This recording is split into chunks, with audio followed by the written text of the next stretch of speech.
আমার চোখের সামনে আমার সবকিছু নষ্ট হয়ে গেছে। মানুষ পরিবর্তনশীল, একটা সময় কিছু না কিছু করে। এই দেখো, শাড়িটা অনেক সুন্দর না? আমার না খুব পছন্দ হয়েছে। শাড়িটা আমাকে কিনে দিবা?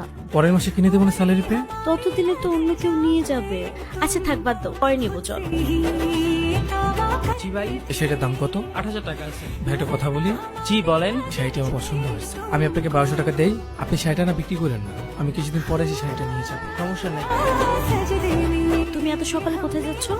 অফিসে যাচ্ছি, অফিস থেকে আসতে লেট হবে, তুমি কিছু খেয়ে নিও। এই দাঁড়াও, কি শুরু করছো তুমি? প্রত্যেকটা দিন তুমি রাত্রের 11টা 12টায় আসো, আবার সকালবেলা উঠে তুমি চলে যাও। ওই যে আমার ব্যাগের মধ্যে ল্যাপটপটা আছে, ল্যাপটপটা কি রেখে আসো। এগুলা করার জন্যই তো আমি আসি, তাই না? এটা কোত্থেকে আসলো? কিনে আনছি, কই থেকে আসবে আবার? এটা তো এতটা দরকার ছিল না, আমরা অন্য একটা নিয়ে নিতাম। কিন্তু তখন তো আর এটা পেতাম না। তোমার এটা ভালো লেগেছিল, তোমার যেটা ভালো লাগে সেটা তো নিতেই হবে, তাই